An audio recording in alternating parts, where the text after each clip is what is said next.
Shalom Bapak dan Ibu sekalian. Puji syukur kepada Tuhan yang telah memperkenankan kita untuk mengikuti ibadah minggu secara live streaming karena pandemi COVID-19 kembali merajalela akhir-akhir ini.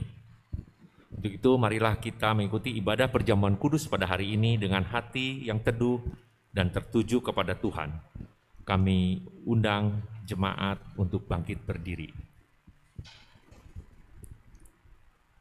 Jemaat yang terkasih, pertolongan kita adalah di dalam nama Tuhan yang menjadikan langit dan bumi, Allah yang Maha Kasih, yang kasih setianya kekal sampai selama-lamanya.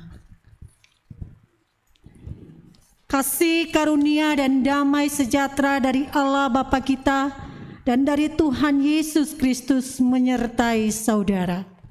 Juga menyertai saudara. Mulia bagi Bapa.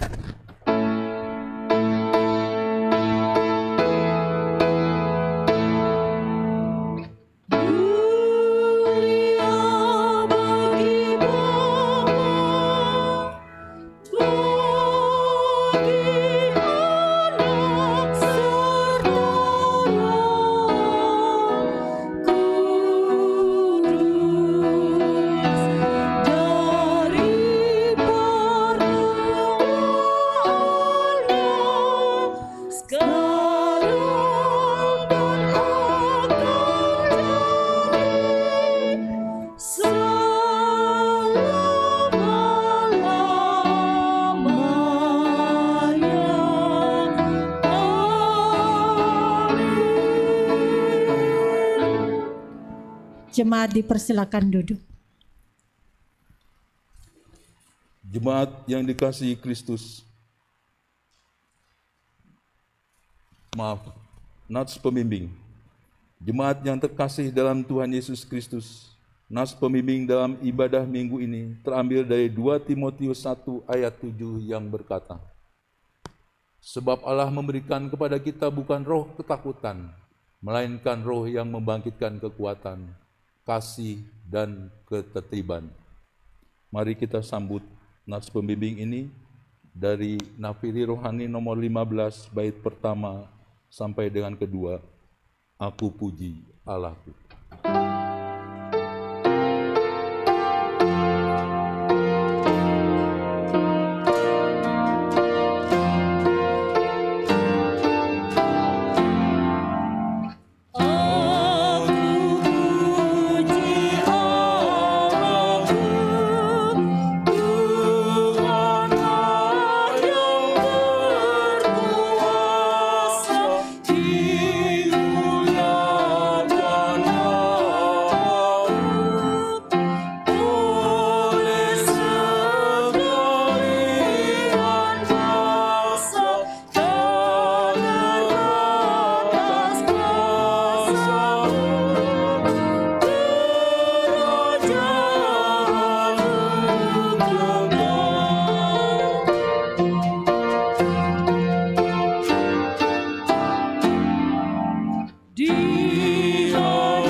Jemaat yang dikasihi Kristus, dengarlah hukum Tuhan bagi kita yang terambil dari Yohanes 15 ayat 9 dan 10. Seperti Bapa telah mengasihi aku, demikianlah juga aku telah mengasihi kamu. Tinggallah di dalam kasih-Ku itu. Jikalau kamu menuruti perintah-Ku, kamu akan tinggal di dalam kasih-Ku, seperti aku menuruti perintah Bapa-Ku dan tinggal di dalam kasih-Nya. Jemaat yang terkasih dalam Tuhan Yesus Kristus, mari kita bersama-sama merendahkan diri di hadapan Tuhan untuk mengakui segala dosa dan kesalahan kita kepadanya, serta memohon pengampunan atas segala dosa dan kesalahan kita. Mari kita berdoa. Bapa yang bertata dalam kerajaan surga, pada kesempatan hari Minggu pagi ini, sebelum kami melanjutkan ibadah ini, kami datang ke hadirat-Mu ya Bapa, untuk mengakui segala dosa dan pelanggaran kami yang telah kami lakukan di hari-hari yang telah kami lalui, baik di dalam pikiran, perkataan, maupun perbuatan kami, baik yang disengaja maupun yang tidak disengaja, yang telah melukai hati sesama kami, melukai keluarga kami, dan terutama menyakiti hati Engkau ya Bapa. Bahkan karena kesibukan kami lupa bahwa selalu ada penyertaan-Mu dalam kehidupan kami. Kami terlalu memikirkan diri kami sendiri. Bahkan kami selalu membenarkan apa yang sebenarnya pelanggaran di hadapan-Mu. Oleh sebab itu ya Bapa, kami mohon belas kasihan. Kiranya Engkau sudi mengampuni segala dosa dan pelanggaran yang telah kami perbuat. Hapuskanlah segala dosa dan pelanggaran kami ya Bapa, dan ubahkanlah hidup kami seturut dengan kehendak-Mu. Dalam nama Tuhan Yesus kami panjatkan doa pengakuan dosa ini. Amin. Jemaat kami undang bangkit berdiri. Bagi saudara yang telah mengaku segala dosa dan kejahatan di hadapan Allah dan sungguh-sungguh bertobat, dengarkanlah berita anugerah pengampunan seperti tertulis dalam 1 Korintus pasal 1 ayat 30 yang berkata, tetapi oleh Dia kamu berada dalam Kristus Yesus, yang oleh Allah telah menjadi hikmat bagi kita. Ia membenarkan dan menguduskan dan menebus kita. Berdasarkan firman Tuhan ini, maka sebagai hamba Yesus Kristus, saya memberitakan bahwa pengampunan dosa telah berlaku bagi kita dalam nama Bapa dan Anak dan Roh Kudus. Amin. Syukur kepada Allah untuk kasih dan anugerah-Nya yang besar kepada kita. Marilah kita saling memberikan salam damai, karena Tuhan telah mendamaikan kita.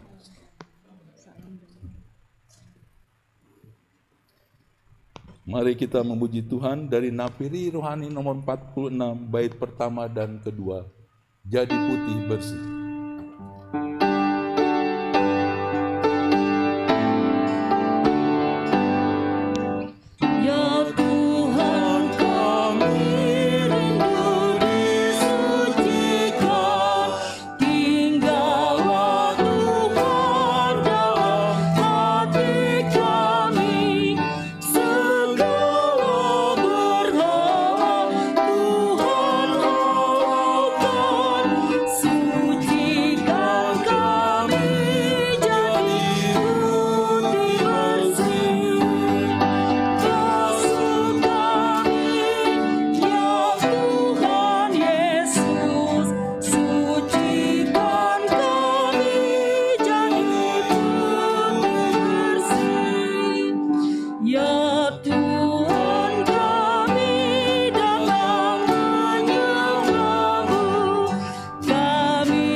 Bapak Ibu yang terkasih dalam Yesus Kristus, kini saatnya kita mendengarkan firman Tuhan. Terlebih dahulu kita bersatu di dalam doa. Bapa yang baik, kami bersyukur untuk hari ini kami bisa bersekutu dengan Engkau dan juga dengan sesama kami. di tengah-tengah situasi pandemik yang masih belum mereda, bahkan semakin mengganas. Kami diberikan kesempatan terus untuk meraih kekuatan di dalam kasih Tuhan. Pimpin kami ya Bapa di sepanjang waktu yang kami gunakan untuk mendengarkan firman Tuhan, agar kami tidak kehilangan arah di tengah-tengah segala pengalaman-pengalaman yang hadir dan kami terima di dunia ini. Dan mampukan kami untuk bisa menangkap kedalaman kebenaran firman Tuhan, sehingga apa yang Engkau bicarakan bagi kami dapat kami terima dengan hati yang telah dibaharui dengan kekuatan Roh Kudus.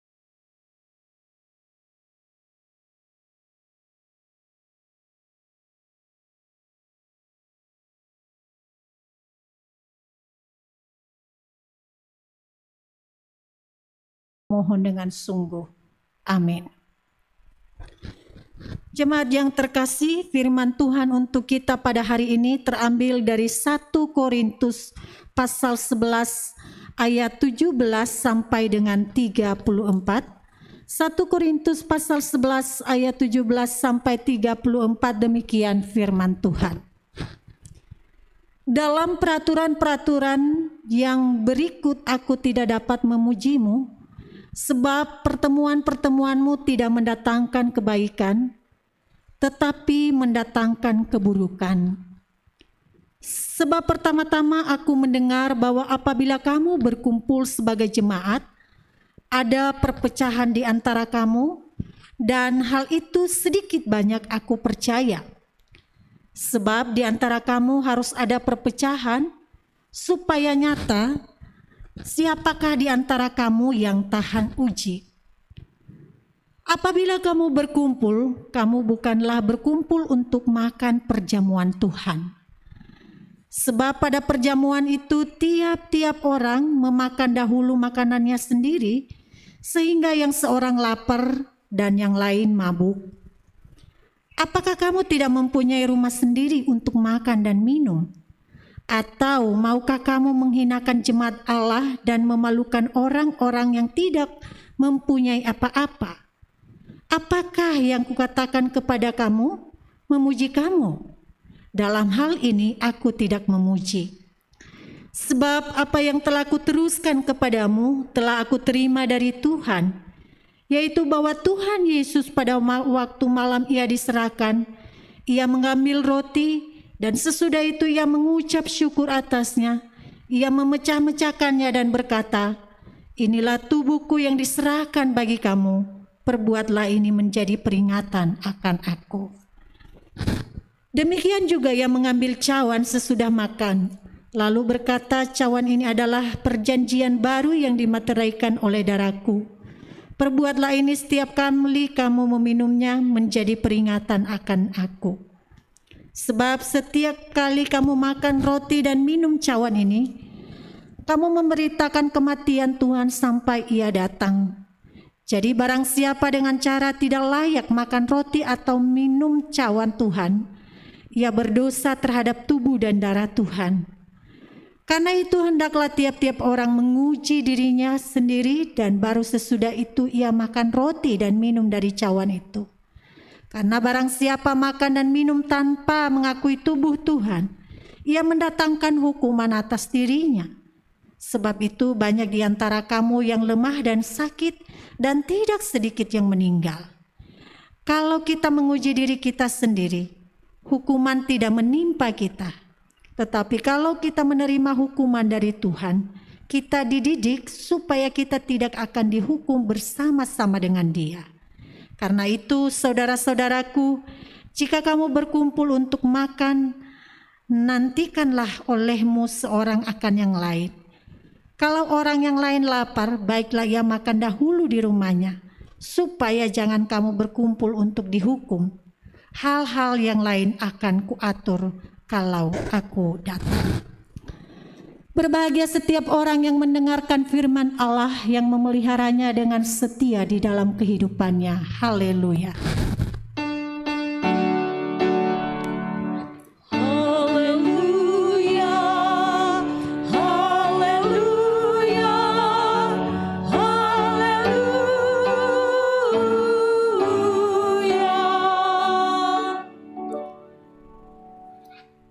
Shalom Bapak Ibu.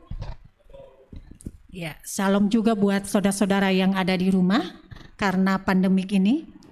Saat ini kita berbicara dan mendengarkan firman Tuhan dalam satu sorotan tema tertib dalam mengikuti perjamuan kudus. Saudara-saudara, pada satu hari saya menelpon seseorang. Dan dari seberang telepon itu, karena saya tidak bertemu orangnya, saya mendengar suaranya menggelegar. Dan kami membuat sebuah perjanjian untuk bertemu. Bayangan saya, orang ini adalah orang yang bertubuh besar, karena ketika saya mendengar suaranya menggelegar. Bayangan itu saya bawa ketika bertemu dengan dia. Tapi ketika saya bertemu dengan dia, saya melihat postur tubuh yang tidak seperti yang saya bayangkan. Bapak Ibu, kadang-kadang di dalam hidup ini, apa yang kita bayangkan tidak seperti itu yang jadi kenyataan.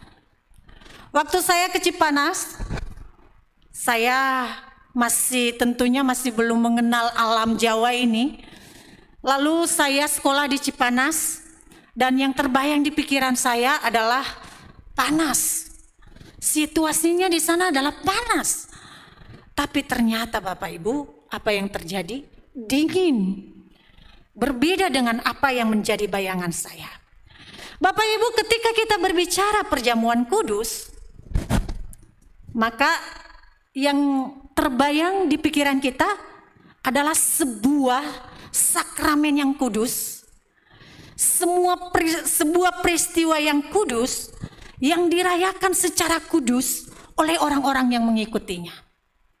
Tapi apa yang terjadi dengan jemaat Korintus bukan seperti yang kita bayangkan, ya. Ketika mereka berkumpul, maka Paulus berkata mereka berada di dalam perpecahan. Salah satu yang membuat mereka terpecah adalah hidup egoistik sekelompok elit. Bagaimana itu terjadi? Kehidupan yang jauh dari kasih dan kudus itu dipertontonkan saat mereka menikmati perjamuan kasih yang kemudian berlanjut dengan perjamuan kudus. Jadi pada saat gereja mula-mula itu, mereka menikmati perjamuan kudus itu bebarengan dengan perjamuan kasih. Jadi perjamuan kasih duluan, makan, semua orang membawa makanannya. Lalu setelah itu mereka juga menikmati perjamuan kudus. Di dalam perjamuan kasih yang mereka rayakan, bersama-sama itu mau masing-masing membawa makanan. Idealnya makanan yang mereka bawa itu untuk dimakan secara bersama-sama. Tetapi jemaat ini tidak melakukan yang semestinya. Mereka justru berkumpul di dalam sebuah ruangan yang terpisah dengan orang-orang yang kurang mampu. Jadi dulu tidak ada gereja seperti sekarang ini. Adanya adalah rumah-rumah jemaat. Dan rumah-rumah jemaat yang dipakai untuk beribadah oleh gereja mula-mula itu adalah rumah-rumah jemaat yang bisa disebut dengan kategori kelas ekonomi menengah ke atas. Nah, biasanya ruangan itu ada dibagi dua. Ruangan yang pertama itu dining room yang disebut triclinium. Di situ adalah sekelompok orang yang elit dijamu. Sementara lain ada ruang tengah di mana disebut ruang atrium. Ya, kalau teringat Senen, atrium Senen. Nah, itu ruang tengah. Atrium itu adalah tempat berkumpulnya rakyat jelata, ya, jemaat-jemaat yang biasa. Bukan hanya itu, orang-orang yang duduk di kelas atau di ruangan VVIP ini bisa disebut begitu, mereka secara eksklusif tidak berbaur dengan jemaat biasa. Setelah itu mereka juga memakan habis makanan yang mereka bawa. Jadi mereka membawa makanan yang banyak, karena mereka memang kelompok elit, dan mereka memakan habis itu semua tanpa dibagi kepada orang-orang yang sebenarnya kelaparan di ruang sebelah. Dan setelah itu Bapak Ibu, mereka meminum-minum dan mereka sampai mabok. Saudara-saudara, Paulus mengingatkan mereka bahwa ini adalah sebuah sikap yang menunjukkan ketidaktertiban mereka dalam perjamuan kasih yang berlanjut dengan perjamuan kudus. Makanan yang mereka bagi itu, yang tidak mereka bagi itu, mereka nikmati sendiri. Dan bukan hanya itu, mereka pun juga tidak mau bersatu memberikan batas-batas kepada kelompok tertentu dan membuat mereka semakin eksklusif sehingga orang lain melihat kesenjangan yang begitu luas. Saudara-saudara, sekelompok elit ini ditegur oleh Paulus. Ini sumber perpecahan. Dan bukan hanya itu, menurut Paulus ini membuat mereka tidak layak untuk mendapatkan perjamuan kudus yang sebentar lagi mereka akan rayakan.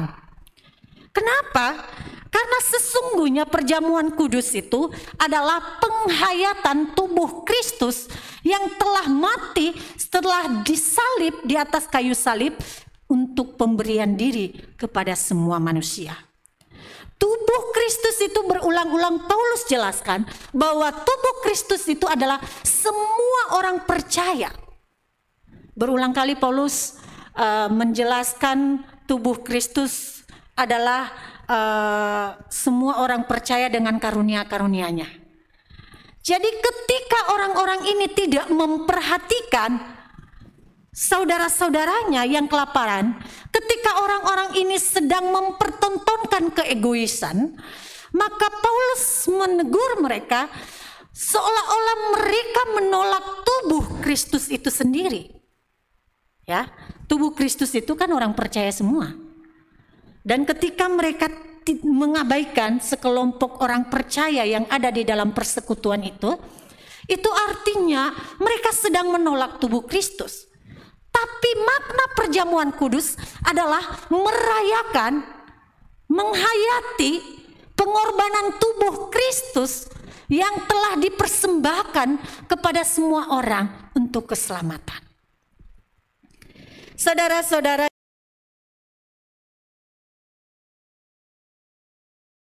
karena kenapa? Mereka sudah menyangkali perjamuan kudus itu. Mereka telah menyangkali makna terdalam dari perjamuan kudus yang mereka rayakan. Bukan hanya itu, ini juga mempertontonkan bahwa mereka menganggap antara ibadah dengan sikap hidup itu adalah sebuah area yang terpisah. Padahal di dalam perjamuan kudus itu yang kita rayakan adalah menyatukan kehidupan kita, tubuh kita memandang pengorbanan tubuh Kristus. Jiwa dan tubuh kita ini memandang pengorbanan tubuh dan jiwa Kristus di atas kayu salib. Ini agak repot ya Bapak Ibu. Jadi ketika mereka menyangkali makna itu, Paulus menegur bahwa mereka harusnya lebih dulu menguji diri, mengevaluasi diri. Sejauh mana mereka mengikuti simbol-simbol keagamaan itu menjadi sebuah penghayatan yang sungguh yang bersumber dalam hati.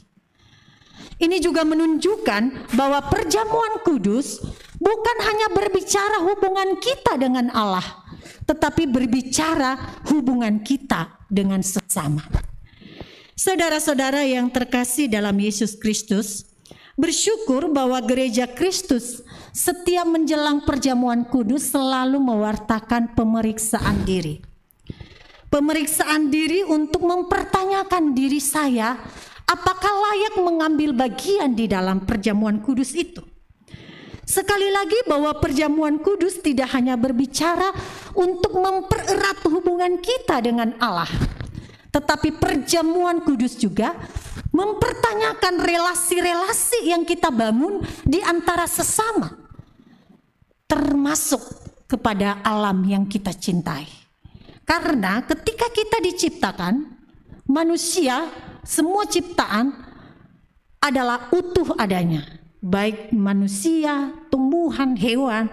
Oleh karena itu di dalam pemeriksaan diri yang kita lakukan, kita selalu bertanya hubungan kita dengan sesama bagaimana, hubungan kita dengan Tuhan seperti apa, hubungan kita dengan alam seperti apa. Apakah kita merayakan perjamuan kudus tetapi kita aktif membuang sampah, kita aktif untuk melakukan hal-hal yang merugikan alam dan akhirnya berdampak kepada manusia. Itu kan efek domino.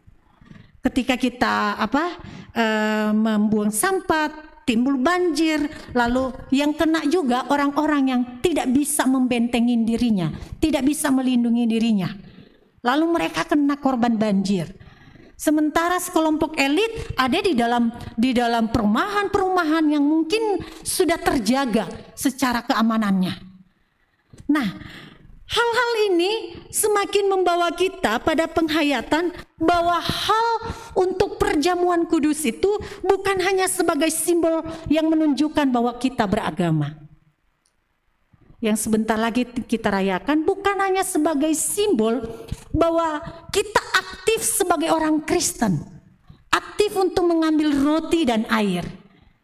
Tapi perjamuan kudus itu adalah selalu mengoreksi, selalu mengevaluasi hubungan saya dan sesama, hubungan saya dengan Allah, dan hubungan saya dengan lingkungan. Begitu banyak orang Kristen yang menghayati keagamaannya tidak lebih daripada perayaan simbol-simbol tanpa makna. Banyak orang beragama tanpa memaknai mengapa dia melakukan itu. Apa maknanya? Apa dampaknya terhadap kehidupan? Saudara-saudara yang terkasih di dalam Yesus Kristus, di dalam perjamuan kudus yang sebentar lagi kita rayakan, kita tertib bukan hanya tertib dalam tata aturan, tetapi juga kita menertibkan hati. Menertibkan hati dalam hal apa? Menertibkan hati dari keegoisan, menertibkan hati dari kesombongan, menertibkan hati dari ketidakpedulian terhadap sesama, menertibkan hati dari hidup semau-maunya. Karena sekali lagi Paulus dan firman Tuhan mengatakan, kamu telah dikuduskan. Bapak Ibu tahu artinya dikuduskan sebenarnya? Dikuduskan itu artinya dipisahkan. Terpisah dari dunia yang kotor dengan segala gaya hidupnya. Terpisah dengan segala perbuatan-perbuatan yang biasa dilakukan.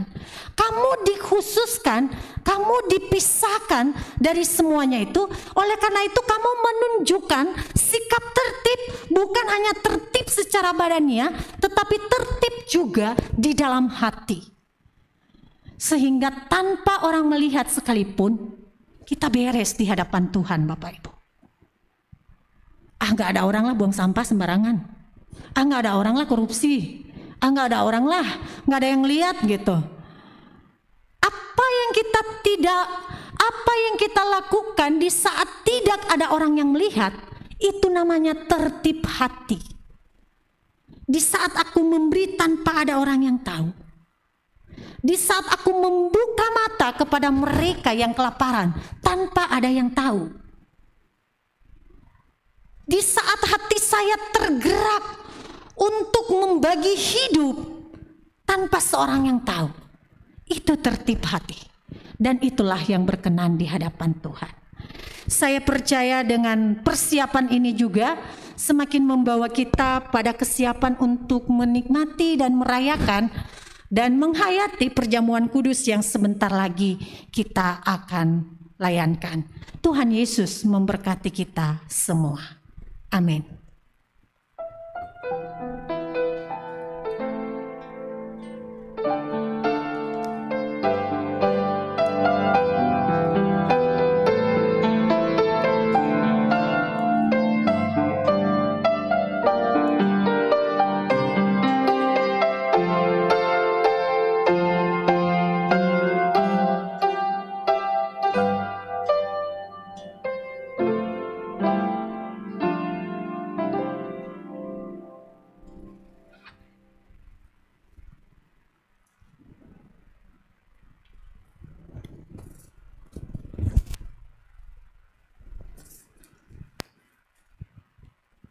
Sebagai gereja di segala abad dan tempat, mari mengakui iman percaya kita sesuai pengakuan iman rasuli. Karena itu saya undang jemaat untuk bangkit berdiri dan hendaklah masing-masing berkata, aku percaya kepada Allah, Bapa yang Maha Kuasa, Khalik langit dan bumi, dan kepada Yesus Kristus, anaknya yang tunggal Tuhan kita, yang dikandung dari Roh Kudus, lahir dari anak darah Maria, yang menderita di bawah pemerintahan Pontius Pilatus, disalibkan, mati dan dikuburkan, turun ke dalam kerajaan maut, pada hari yang ketiga, bangkit pula dari antara orang mati, naik ke surga, duduk di sebelah kanan Allah, Bapa yang Maha Kuasa, dan akan datang dari sana untuk menghakimi orang yang hidup dan yang mati. Aku percaya kepada Roh Kudus, gereja yang kudus dan am, persekutuan orang kudus, pengampunan dosa, kebangkitan orang mati, dan hidup yang kekal. Amin. Jemaat dipersilakan duduk kembali.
Terima kasih untuk persembahan lagu yang begitu indah dari Bapak Budi dan Ibu Lani yang merayakan hari ulang tahun pernikahan di tanggal 28 Juni kemarin.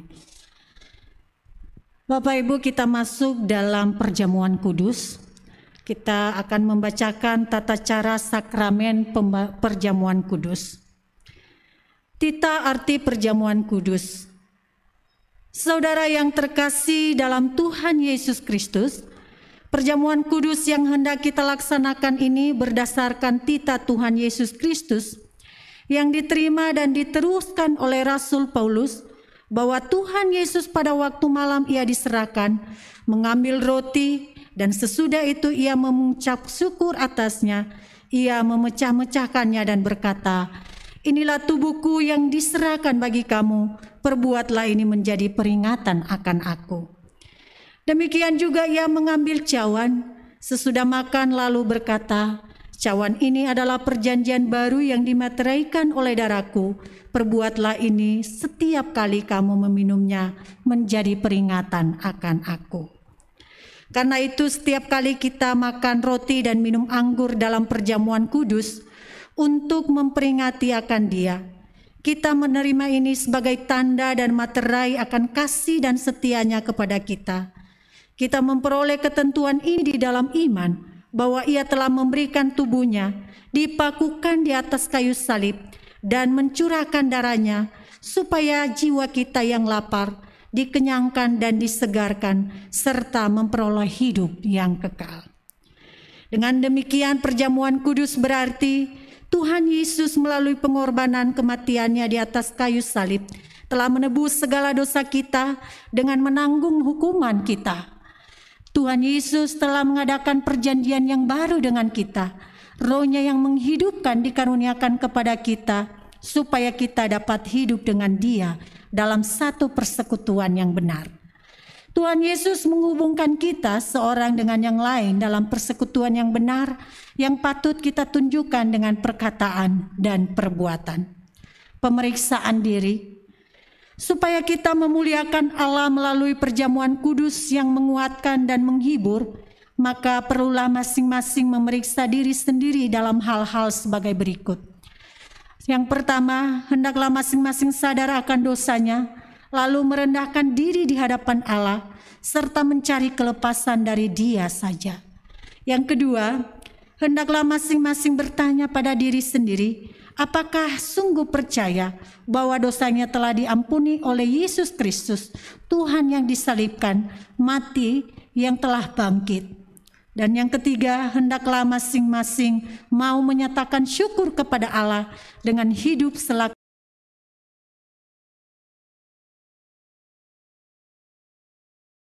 serta percaya bahwa dosanya telah diampuni, tentunya akan diterima dan diperbolehkan turut mengambil bagian dalam perjamuan kudus. Tetapi yang tidak merasa demikian dalam hatinya, dinasihatkan supaya jangan turut mengambil bagian dalam perjamuan kudus ini. Nasihat ini ditunjukkan kepada mereka yang masih ingin terus hidup di dalam dosa. Tetapi saudara-saudara yang terkasih dalam Tuhan, hal ini diperhadapkan kepada kita bukan untuk mendukacitakan hati kita yang pecah, seolah-olah kita hanya dapat mengambil bagian dalam perjamuan kudus kalau kita tidak berdosa. Kita memuliakan perjamuan kudus ini bukan karena kita sempurna, melainkan karena Yesus Kristus mengampuni dosa kita. Sebab jika kita berkata bahwa kita tidak berdosa, kita menipu diri kita sendiri. Tetapi jika kita mengaku dosa kita dan berniat sungguh-sungguh memperkuat iman kita, serta melawan keinginan yang jahat dan hidup menurut kehendak Allah, maka kita mempunyai keyakinan bahwa dosa kita atau kelemahan kita tidak akan menjadi rintangan bahwa Allah menerima kita dalam anugerah-Nya. Namun demikian, bagi saudara-saudara yang belum dibaptis dewasa atau belum disidi, mohon menahan diri dengan tidak mengambil bagian dalam perjamuan kudus ini. Bagi para tamu yang hadir dalam ibadah ini atau bergabung di rumah masing-masing, apabila sudah dibaptis dewasa atau sudah disidi, dapat mengambil bagian dalam perjamuan kudus ini. Saya mempersilakan majelis jemaat untuk mempersiapkan meja perjamuan.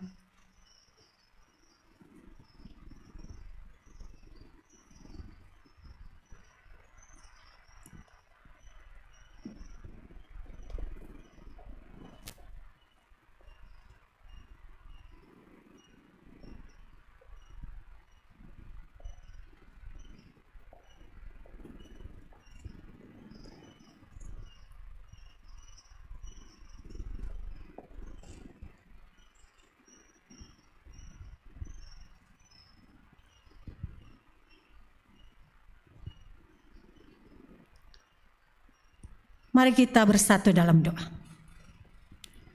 Ya Bapa, kami datang ke hadapan-Mu saat ini.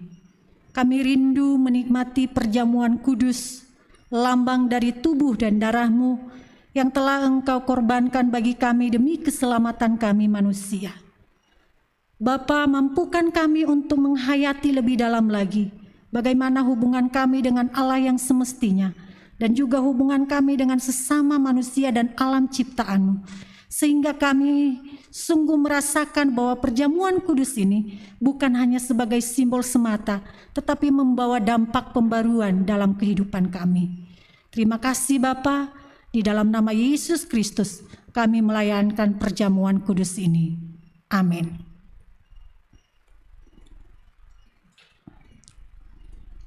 Sebab apa yang telah kuteruskan kepadamu, telah kuterima dari Tuhan, yaitu bahwa Tuhan Yesus pada waktu malam ia diserahkan, ia mengambil roti dan sesudah itu ia mengucap syukur atasnya, memecah-mecahkannya dan berkata, "Inilah tubuhku yang diserahkan bagi kamu, perbuatlah ini menjadi peringatan akan aku." Demikian juga ia mengambil cawan sesudah makan lalu berkata, "Cawan ini adalah perjanjian baru yang dimateraikan oleh darahku. Perbuatlah ini setiap kali kamu meminumnya menjadi peringatan akan aku."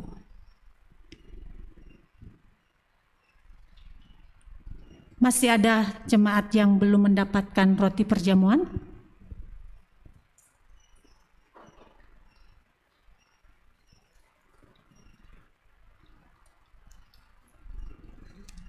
Saya undang untuk bangkit berdiri. Kita berdoa masing-masing.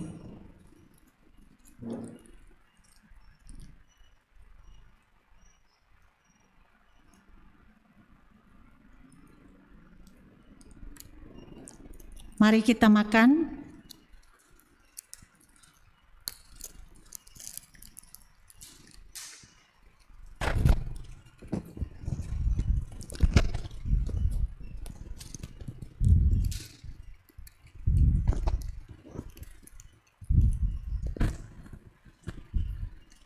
Mari kita minum.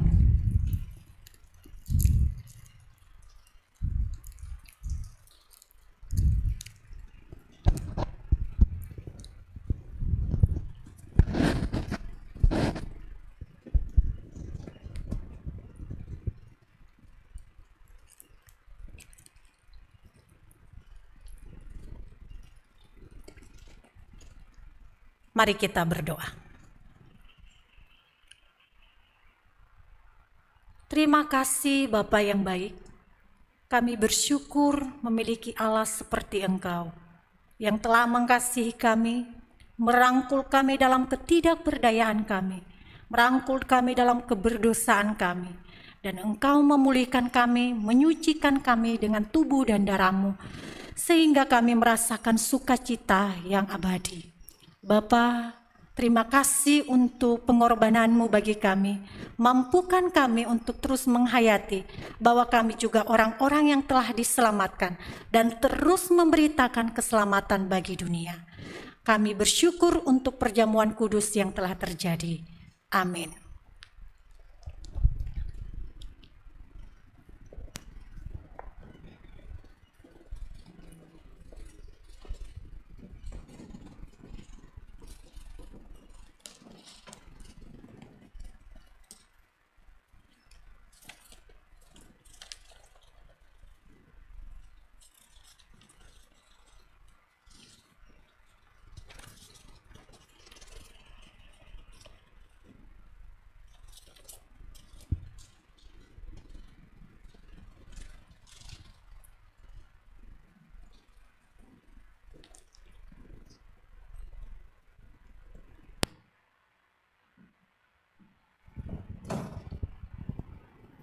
Bapak Ibu sekalian, demi menunjang pelayanan kita, ada beberapa penegasan warta yang perlu disampaikan dan dapat disimak melalui tayangan layar berikut ini. Pertama, segenap jemaat dan para penatua dan rohaniwan mengucapkan terima kasih kepada Ibu Pendeta Sediati Gia dari Gereja Kristus Kartini Bogor dan seluruh penata layan yang bertugas pada hari ini. Semoga pelayanan ini juga menjadi berkat untuk kita semua, dan kami juga mengucapkan terima kasih kepada Choir Duo untuk persembahan pujiannya. Tuhan Yesus memberkati. Yang kedua, ibadah kategorial dilakukan melalui aplikasi Zoom. Untuk remaja diadakan Minggu sore pukul 4, dipimpin oleh Saudara Ronaldo Hasibuan. Sekolah minggu diadakan minggu pada pukul 10.50 dipimpin oleh Ibu Trisya Kusnoto. Topiknya Musa diutus. Persekutuan wanita diadakan hari Sabtu pertama setiap bulannya. Katekisasi diadakan setiap hari Sabtu jam 10 pagi. 3. Menindaklanjuti himbauan dari pemerintah dan Menteri Agama tentang membatasi kerumunan dan kegiatan agama dan masyarakat, maka Majelis Gereja Kristus Kartini memutuskan untuk memfokuskan kegiatan ibadah di live streaming dalam jangka waktu yang tidak bisa ditentukan. Dengan demikian, untuk sementara waktu jemaat yang hadir di tempat adalah pelayan ibadah yang bertugas setiap hari minggunya. Yang keempat, Persekutuan Alkitab pada hari Kamis tanggal 8 Juli 2021 jam 19.30. Temanya Janji Perlindungan diambil dari Rut 3, dipimpin oleh Pendeta Ruben Hutagalung. Dan bersama ini kami informasikan juga bahwa Persekutuan Alkitab pada hari Kamis tanggal 1 Juli yang lalu dihadiri oleh 15 orang. Yang kelima, laporan persembahan Minggu 27 Juni 2021. Total penerimaan persembahan syukur adalah sebesar 1.130.000 dan total penerimaan persembahan persepuluhan adalah sebesar 700.000. Maka total keseluruhan penerimaan adalah sebesar 1.830.000. Ini yang tunai, jadi yang dari bank belum bisa dilaporkan. Laporan persembahan ibadah penabisan pada tanggal 28 Juni 2021, total penerimaan persembahan syukur adalah sebesar 2.100.000. Yang keenam, ruang tolong menolong, jemaat yang membutuhkan dukungan doa atau pergumulan lainnya dapat menghubungi Ibu Gea melalui telepon atau WhatsApp Ibu Gea. Yang ketujuh, sekolah Injil liburan sekolah minggu itu dapat disimak di layar. Dan diharapkan semua anak-anak sekolah minggu dapat mengikutinya dengan sukacita. Yang kedelapan, ibadah minggu 11 Juli 2021 temanya mendekatkan yang jauh, dilayani oleh Pendeta Kian Jaya Holik dari Australian Fellowship of Evangelical Students. Demikianlah telah disampaikan berdasarkan warta minggu ini. Terima kasih.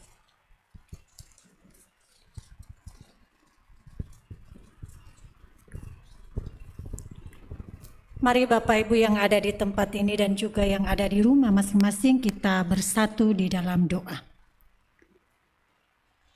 Bapa, kami bersyukur bahwa kami adalah anak-anak Tuhan yang selalu ditopang, yang selalu dikasihi dalam setiap jalan kami.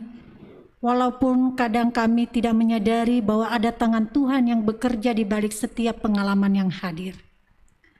Kami dengan iman saat ini mengaku bahwa kami tidak bisa hidup tanpa pertolongan Tuhan di masa lalu hingga detik ini.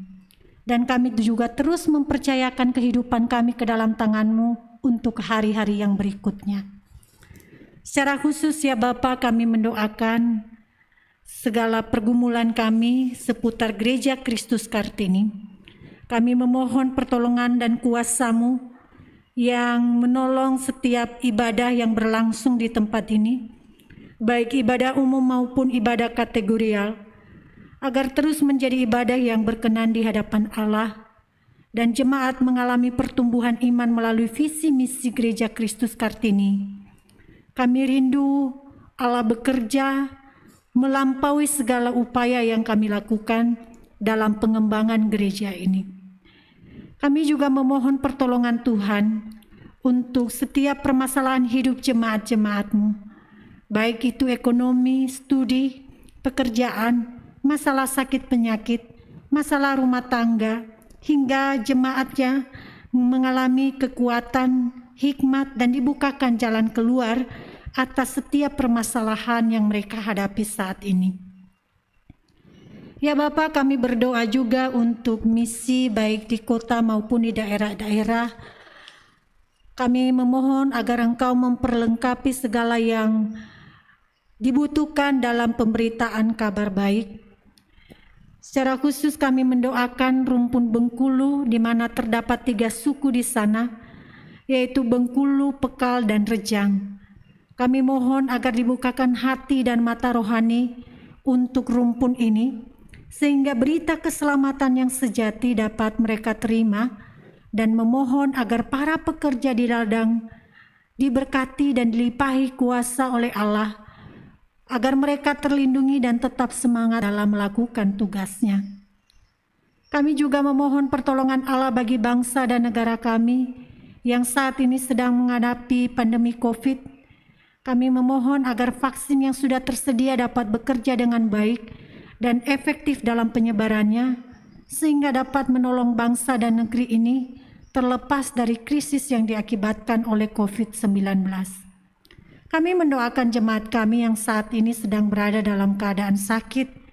Kami berdoa untuk Ibu Sudibyo, Saudara Felis, Bapak Husein dan Ibu Amas, Ananda Eki Mardiansa, Ibu Cusanio, Bapak Tatang, Ibu Siti Hasibuan, Ibu Berta, Ibu Diana, Bapak Setia Budi Brata Halim, Bapak Frederik Suryadi, Ibu Mariam Nata Samputra, Ibu Ancil Lunin, Bapak Kiki, Ibu Lim Guelan, Bapak Andreas Wiryawan dan Ibu Lalan. Kami berdoa untuk Saudara Felis dan seluruh keluarga besarnya mereka. Biarlah Tuhan yang menolong mereka, menguatkan dalam situasi-situasi sakit, dan kami memohon agar kekuatan iman juga bertambah buat mereka, sehingga dalam menghadapi situasi sulit mereka tidak kehilangan harapan. Ini doa kami Bapa, doa ini jauh daripada sempurna, tapi kami percaya Engkau yang menyempurnakan bagi kami. Kami menyerahkan doa ini dalam satu nama, yaitu nama Yesus Kristus yang telah mengajarkan kami berdoa demikian. Bapa kami yang di surga, dikuduskanlah namamu, datanglah kerajaan-Mu, jadilah kehendak-Mu di bumi seperti di surga. Berilah kami pada hari ini makanan kami yang secukupnya, dan ampunilah kami akan kesalahan kami, seperti kami juga mengampuni orang yang bersalah kepada kami. Dan janganlah membawa kami ke dalam pencobaan, tetapi lepaskanlah kami daripada yang jahat, karena Engkaulah yang mempunyai kerajaan, dan kuasa, dan kemuliaan, sampai selama-lamanya. Amin.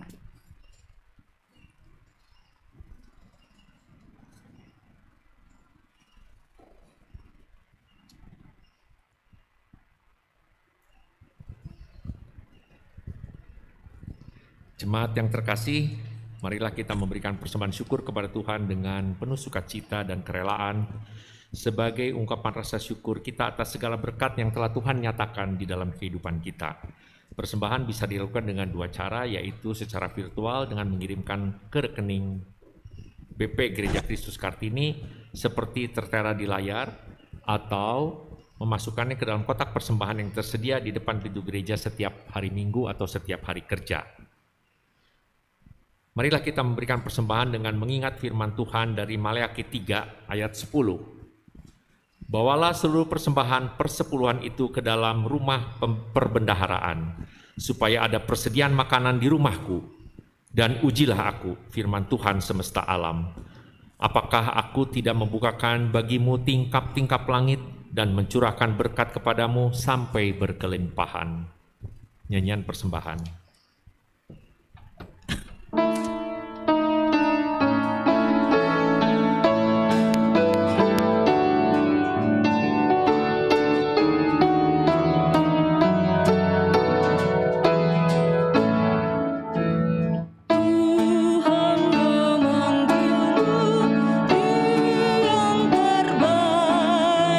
Segala milikmu beri yang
doa persembahan, jemaat diminta untuk bangkit berdiri. Allah Bapa kami di surga, terima kasih Tuhan untuk ibadah perjamuan kudus ini ya Tuhan. Biarlah ini bukan hanya sekedar ritual untuk kami, tetapi betul-betul mengingatkan kami untuk pengorbanan-Mu ya Tuhan, yang telah berkorban untuk menebus kami orang-orang yang sebenarnya tidak layak. Biarlah tubuh dan darah-Mu hidup di dalam hati dan jiwa kami, sehingga kami bisa terus mengingat akan anugerah yang Engkau berikan kepada kami seumur hidup kami ini ya Tuhan. Demikian juga pada hari ini ya Tuhan, berkatilah kami di dalam persembahan kami ini. Tolong bantulah kami semua ya Tuhan di dalam kehidupan kami sehari-hari. Dan biarlah persembahan ini juga bisa kami jadikan berkat untuk gereja-Mu yang ada di tempat ini, baik jemaat maupun bagi masyarakat sekitar kami. Dan biarlah penatua ataupun pengurus boleh mengurusnya dengan bijaksana, dengan hati yang tulus dan jujur, sehingga nama-Mu dimuliakan, bukan nama kami yang dimuliakan. Demikian Bapak, doa ini kami panjatkan di dalam nama Tuhan kami Yesus Kristus, Juru Selamat kami. Amin. Jemaat tetap berdiri untuk pengutusan. Jemaat sekalian, pulanglah dengan sukacita dan damai sejahtera. Kami pulang dengan penuh sukacita dan damai sejahtera Tuhan. Arahkanlah hatimu senantiasa kepada Tuhan. Kami mengarahkan hati kami senantiasa kepada Tuhan, Gembala kami yang baik. Jadilah saksi Tuhan yang setia. Kami siap menjadi saksi-saksinya yang setia.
Jemaat kekasih Kristus, terimalah berkat Tuhan menyertai saudara.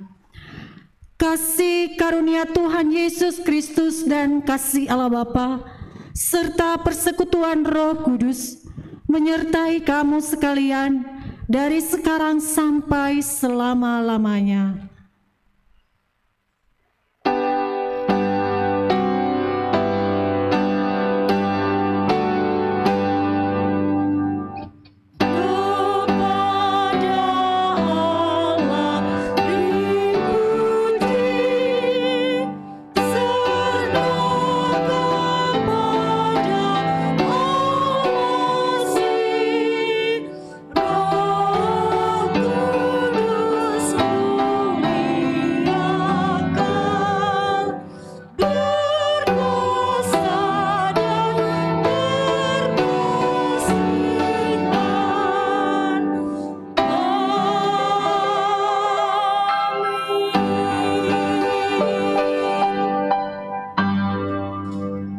Saat teduh ibadah selesai.